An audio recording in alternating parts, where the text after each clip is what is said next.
La reunión familiar de los Rodríguez se extendía por Riverside Park como un pequeño pueblo improvisado. 53 parientes se agrupaban alrededor de mesas plegables rebosantes de tamales, caseros y pastel de 3 leches, mientras los niños correteaban entre las sillas y el tío Miguel vigilaba la parrilla gigante. Yo estaba sentada en silencio, al borde del grupo, con jeans y una camiseta gris, observando a mis primos presumir sus logros. Patricia mostraba fotos de su nueva casa en Naperville con encimeras de granito. Roberto se pavoneaba, hablando de su ascenso a gerente regional de ventas. Incluso la pequeña María enseñaba orgullosa su anillo de compromiso. Se iba a casar con una doctora del hospital universitario. La voz del abuelo cortó el bullicio como una hoja afilada. A sus 82 años. Eduardo Rodríguez imponía respeto. Sus manos marcadas por los años se aferraban al andador mientras se posicionaba al centro de la reunión. «Ven aquí, mija. Necesitamos hablar», dijo. Me acerqué a regañadientes, sabiendo que aquello no terminaría bien. El discurso de la decepción de la familia ya estaba atrasado. «Mira a tu alrededor», dijo, señalando al clan reunido. Patricia es dueña de su casa. Roberto lidera un equipo de ventas. María va a casarse con una doctora. Incluso Dani se graduó de DePaul con su título en negocios. La familia captó el aroma del drama. Las conversaciones se apagaron mientras todos fingían centrarse en sus platos de cartón, pero con los oídos bien atentos. Luego estás tú, continuó el abuelo con un tono pesado de decepción. Tienes 28 años, sigues en ese apartamentito en Pilsen y trabajas en esa organización sin fines de lucro que nadie entiende. ¿Qué haces ahí? ¿Archivas papeles? ¿Contestas teléfonos? Dirijo programas educativos, respondí en voz baja. ¿Programas educativos? Repitió burlonamente, con crayones y papel de colores. Mija, tu abuela y yo llegamos a este país sin nada. Construimos algo. Tus padres siguieron ese camino. Tus primos también. Señaló a Patricia. Ella tiene una propiedad que se valoriza. A Roberto, él maneja personas, toma decisiones importantes. A María, ella asegura su futuro con un esposo profesional. Luego me apuntó a mí. Pero tú desperdicias tu educación en Northwestern en un trabajo de caridad que no paga y no lleva a ninguna parte. Eres el eslabón débil de nuestra cadena familiar. Sus palabras me golpearon como puñetazos. Había escuchado versiones similares antes, pero nunca delante de 53 parientes como testigos. Papá intentó intervenir. Mamá, Sofía hace un trabajo importante. Lo importante no paga las cuentas. Elena, lo importante no construye riqueza ni asegura el futuro de la próxima generación, replicó él con firmeza. El tío Miguel dejó la parrilla. Peppo tiene razón. Eres demasiado inteligente para malgastar la vida en proyectos que solo hacen sentir bien. Se practica. Toda esa educación de Northwestern, la tía Carmen negó con la cabeza. ¿Y para qué? Para una organización pequeña en el barrio viejo. Roberto, envalentonado por su ascenso, se sumó. Podría conseguirte entrevistas en mi empresa. Sería un puesto de ventas básico. Pero hay potencial real de crecimiento. Mejor que lo que estás haciendo. Lo que hago tiene valor, dije. Débilmente el valor. Rió el abuelo con desdén. ¿Sabes qué tiene valor? Mostró la foto de la casa de Patricia. Esto. El perfil de LinkedIn de Roberto. Esto. El anillo de compromiso de María. Logros reales. Resultados tangibles que se pueden ver y medir. Pero tú. Trabajo nadie lo entiende. Por lo que sabemos, te pasas el día jugando en la computadora. La acusación dolía. Porque mostraba cuán poco entendían. Chicago Future Leaders no era una simple organización comunitaria. Era una sofisticada empresa de tecnología educativa, revolucionando el acceso al aprendizaje avanzado en comunidades desatendidas. Pero yo había optado por mantener un perfil bajo, en parte por seguridad, y en parte porque había visto cómo la riqueza destruía familias. El clan Rodríguez valoraba los marcadores tradicionales del éxito: casas, autos, títulos, anillos. Explicar mi trabajo solo generaba preguntas para las que aún no estaba lista. Tienes 28 años, insistió el abuelo. Tu abuela, a tu edad, manejaba una casa y tenía un negocio. Tu madre ya tenía 2 hijos y ayudaba en la empresa de construcción de tu padre. ¿Y tú?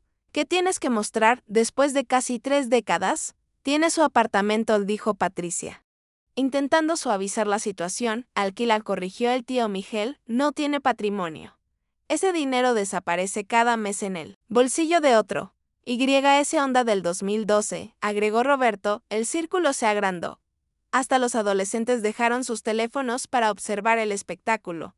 Me sentía como un espécimen bajo el microscopio. Cada aspecto de mi estilo de vida modesto era analizado y descartado como insuficiente.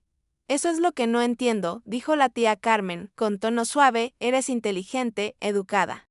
Hablas perfecto inglés, manejas tecnología, podrías trabajar donde quisieras. ¿Por qué eliges vivir con limitaciones? No estoy limitada, vivir de cheque en cheque no es una limitación, preguntó escéptico el tío Miguel, comprar en tiendas de segunda mano, no irte nunca de vacaciones. No estrenar nada, la voz de Roberto sonaba impregnada del nuevo orgullo de quien tiene ingresos disponibles por primera vez. No estaban equivocados en lo superficial. Sí, compraba en tiendas de segunda mano, manejaba un Honda viejo. Vivía con sencillez en Pilsen. Pero todo eso era elección, no carencia. Cuando tienes un patrimonio de más de 200 millones de dólares, las posesiones se convierten en herramientas. No en símbolos de estatus, estás desperdiciando tu potencial, sentenció el abuelo. Estás fallando a la familia, a la comunidad, a ti misma. ¿Qué ejemplo estás dando a la siguiente generación? Que la educación y las oportunidades no importan. Eso no es lo que estoy haciendo. Entonces, ¿qué estás haciendo? Explícamelo, Sofía. Hazme entender por qué una mujer inteligente y educada elige vivir como si aún estuviera en la universidad. La pregunta flotó en el aire como el humo de la parrilla del tío Miguel. 53. Pares de ojos esperaban. Desde la tía anciana, que recordaba el viejo país, hasta los adolescentes que solo conocían prosperidad americana. ¿Cómo explicar que Chicago Future Leaders nació en mi sala hace 6 años con una idea simple? Usar la tecnología para llevar recursos educativos avanzados a comunidades olvidadas. El sistema de gestión de aprendizaje que desarrollamos. Las alianzas con universidades de renombre que ofrecían cursos universitarios a estudiantes de secundaria, que nunca imaginaron una educación superior. ¿Cómo describir nuestro programa piloto que aumentó en un 400% la inscripción universitaria en 3 escuelas de Chicago, que ahora se había expandido a 47 escuelas en Illinois, Wisconsin y Indiana? ¿Qué fundaciones importantes y empresas tecnológicas nos llamaban para colaborar? Trabajo en educación, dije al fin, la educación no paga, desestimó Roberto. Los maestros ganan miserias. Los directivos apenas un poco más. Jamás construirás riqueza en organizaciones sin fines de lucro.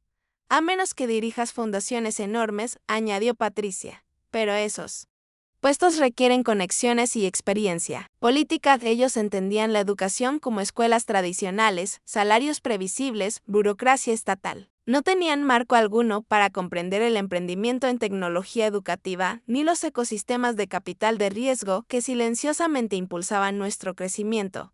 El sector sin fines de lucro está cambiando, dije con cuidado. La tecnología crea nuevas oportunidades. Tecnología, el abuelo me miró como si hubiera dicho que vendía unicornios. La tecnología es para jóvenes con títulos en computación.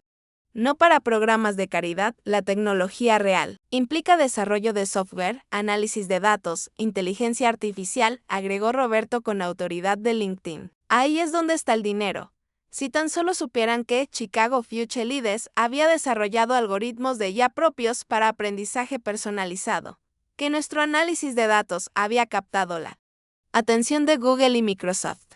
Pero, explicar todo eso significaba revelar lo que habíamos construido y aún no estaba lista. Sofía necesita realismo, dijo amablemente la tía Carmen, los sueños son hermosos. Pero las cuentas son reales. Tal vez deberías considerar cambiar de carrera. Puedo hablar con recursos humanos, ofreció Roberto. Buscan gente bilingüe con experiencia en educación. El servicio al cliente empieza en $35,000. Oh. Patricia puede presentarte a unos agentes de bienes raíces, sugirió el tío Miguel, el mercado está en auge. Una mujer inteligente como tú podría hacerlo bien en ventas. Estaban tratando de ayudar, ofreciéndome soluciones para problemas que ellos asumían que existían. Era preocupación genuina, amor innegable, pero completamente fuera de contexto. ¿Y en el amor? Eres bonita e inteligente. Deberías encontrar un buen esposo, alguien establecido. Que te dé estabilidad como un doctor o un abogado, añadió María. Los hombres profesionales valoran a mujeres educadas que entienden el valor de. La familia apoyó a Patricia, el matrimonio como estrategia económica seguía siendo un pensamiento común en nuestra familia. Un eco de aquellos tiempos en los que las mujeres tenían pocas opciones independientes. El problema intervino. El abuelo, retomando el enfoque, es que Sofía no tiene ambición, ningún impulso por mejorar su situación. Está cómoda siendo débil. No soy débil. Entonces demuéstralo. Enséñame algo real. Concreto, algún logro que pruebe que no estás desperdiciando tu vida. El desafío retumbó por todo el área del picnic. Las conversaciones se detuvieron. Incluso los niños, conscientes de la tensión, dejaron sus juegos y observaron atentos cómo los adultos atravesaban una crisis familiar. Fue entonces cuando escuché alboroto cerca de la entrada del parque. Unos SUV negros con vidrios polarizados y placas oficiales se detuvieron. Los agentes de seguridad del parque señalaron hacia nuestra zona mientras hablaban por radio. Otras familias interrumpieron sus actividades para mirar la escena inusual.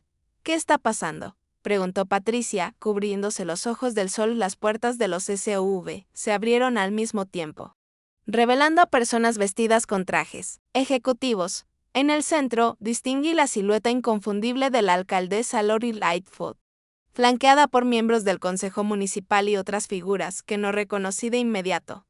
¿Esa es la alcaldesa?, preguntó Roberto, pasando de consejero familiar a ciudadano asombrado. La comitiva avanzó con paso decidido por el parque, claramente dirigiéndose hacia nosotros. La alcaldesa Lightfoot lideraba con una seguridad natural, mientras los demás la seguían con una actitud que sugería tanto importancia como protección. «Vienen hacia aquí», susurró María, que el abuelo enmudeció. Su autoridad de minutos antes se desvanecía a medida que el verdadero poder político se acercaba a nuestra reunión. «Sofía Rodríguez», llamó a la alcaldesa Lightfoot con una voz cálida y profesional, pero con un matiz personal que revelaba que esto no era una visita política cualquiera. Cada miembro de la familia se giró a mirarme. Sus rostros fluctuaban entre la confusión y la incredulidad. Me levanté de la silla plegable, repentinamente consciente de que llevaba jeans y una camiseta gris.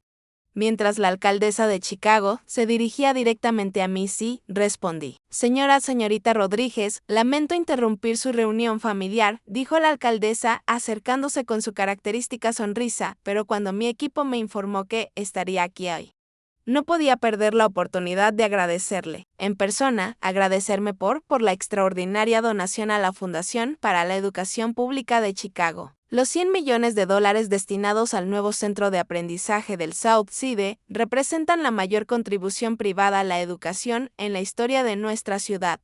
Las palabras cayeron como una bomba.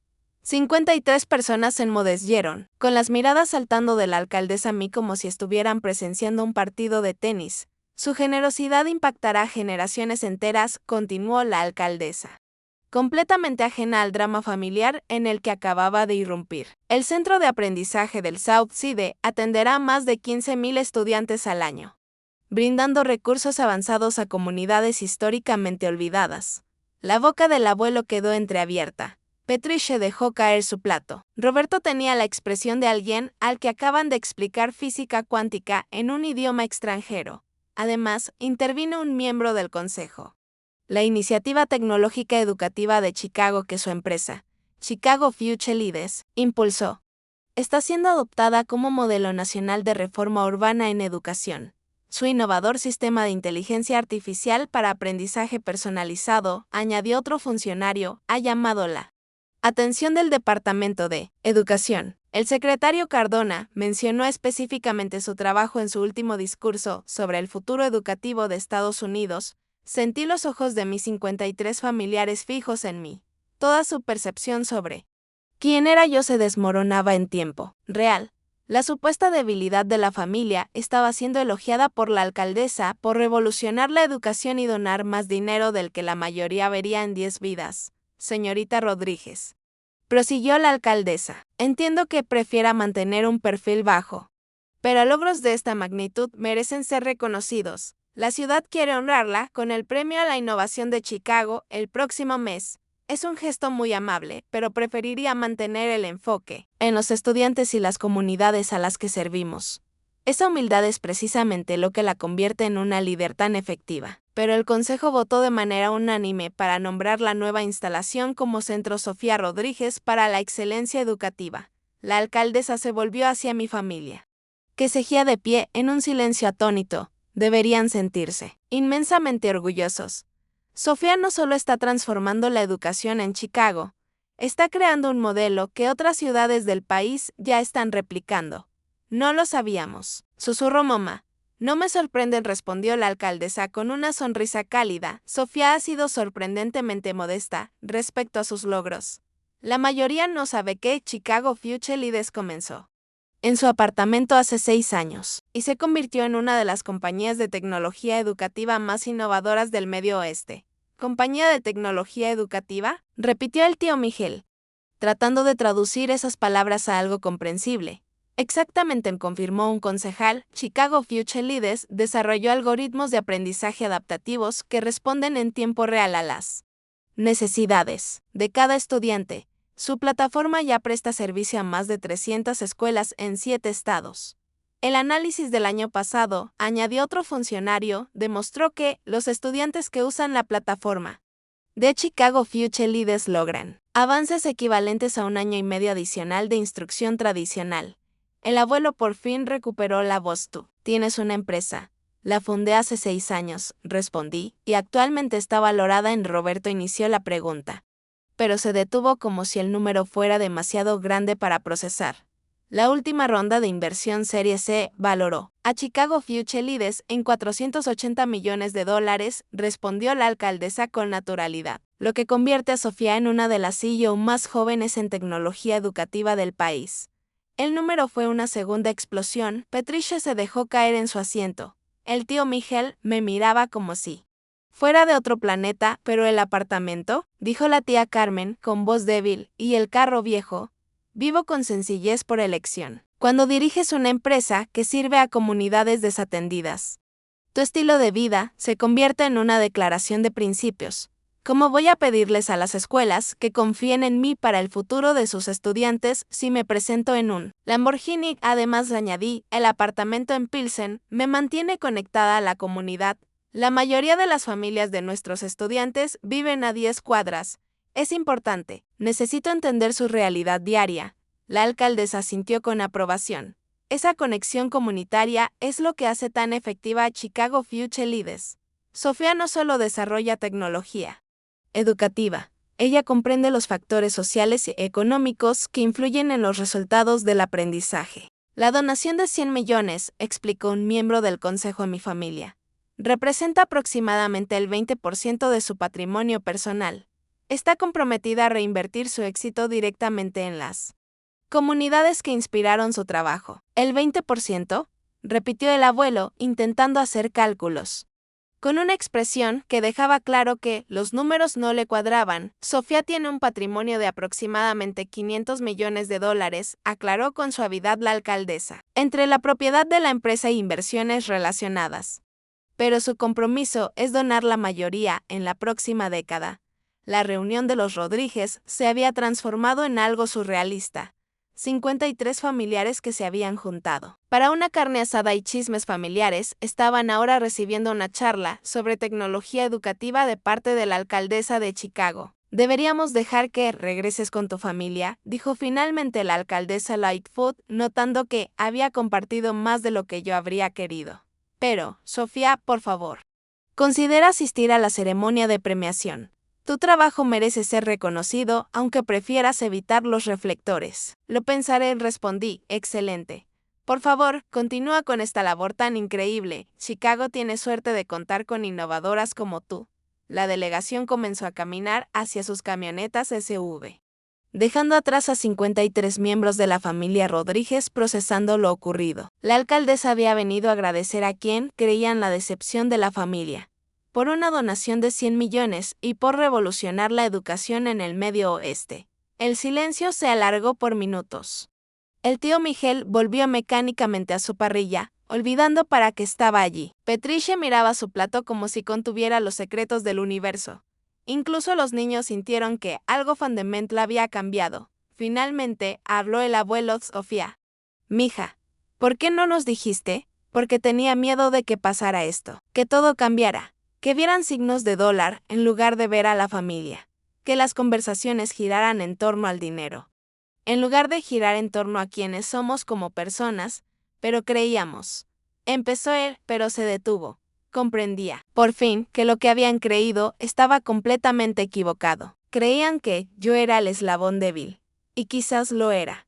Según cómo ustedes miden la fuerza. Casas con encimeras de granito, autos nuevos, ropa costosa. Vacaciones de lujo. Observé los rostros confundidos y avergonzados, comenzando a entender. Pero yo construí algo que importa.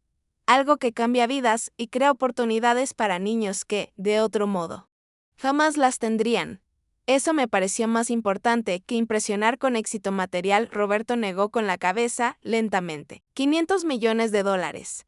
Eso es más de lo que toda nuestra familia ha tenido junta. No se trata del dinero, dije, se trata de lo que el dinero puede hacer. Cada algoritmo que desarrollamos.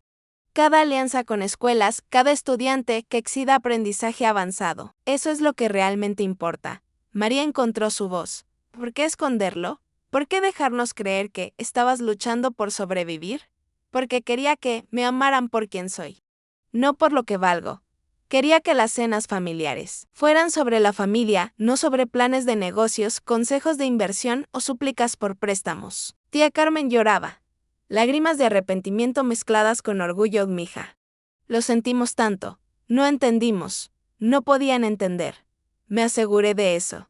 Elegí mantener mi trabajo separado de la familia porque he visto demasiadas familias romperse por culpa de la riqueza repentina. El abuelo se apoyó con fuerza en su andador. Sus palabras anteriores claramente lo habían golpeado. Sofía, te debo una disculpa. Una muy grande, no me debes nada. Abuelo, intentaste motivarme con lo que podías ver. El problema fue que lo que veías no era toda la historia, pero llamarme el eslabón débil me hizo más fuerte. Cada vez que alguien decía que estaba desperdiciando mi potencial o viviendo por debajo de mis posibilidades, me recordaba que estaba construyendo algo más grande que cualquier validación externa. La reunión fue retomando lentamente su ritmo, aunque las conversaciones seguían siendo más pausadas y profundas. Los niños volvieron a sus juegos, pero los adultos se agruparon a mi alrededor. Aún procesando que la supuesta decepción familiar era, en realidad, una emprendedora tecnológica y filántropa. ¿Podemos verlo?, preguntó Patricia en voz baja. ¿Tu empresa? ¿Podríamos visitar Chicago Future Leaders? Estudié su rostro, buscando interés genuino. No simple curiosidad por la riqueza. Porque quieres verla. Porque quiero entender lo que has construido. Y entenderte mejor a ti un comienzo. No una transformación completa de la dinámica familiar. Pero sí un reconocimiento de que su definición de éxito había sido demasiado estrecha para ver lo que yo había logrado. Estamos en Fulton Market, 3 pisos, 120 empleados. Podemos organizar visitas. Si de verdad les interesa la tecnología educativa, no solo el negocio, nos interesan, dijo el tío Miguel con firmeza. Sofía, te debemos más que disculpas. Te debemos respeto. Siempre tuve tu respeto, dije. Por eso tu opinión me importaba, por eso quería tener éxito, de una forma que, eventualmente, tuviera sentido para ti. Mi teléfono vibró. Era mi directora de operaciones, avisándome que el agradecimiento público de la alcaldesa había sido captado por fotógrafos y que la historia de la donante misteriosa ya era tendencia en redes sociales. El lunes traería la atención pública que había evitado durante 6 años. Debo irme a casa. Esta semana será complicada. Y necesito prepararme para toda la atención mediática que no quiero tener, por supuesto, dijo mamá rápidamente. Pero, Sofía, el domingo que viene en la cena, ¿podrías contarnos más sobre tu trabajo? De verdad. No solo versiones simplificadas. Miré a mi alrededor. A mi familia. Gente que me crió. Me apoyó. Y me malinterpretó durante años. No eran malas personas, simplemente habían hecho suposiciones y se habían aferrado a ellas más tiempo del que esas suposiciones tenían sentido. Me encantaría.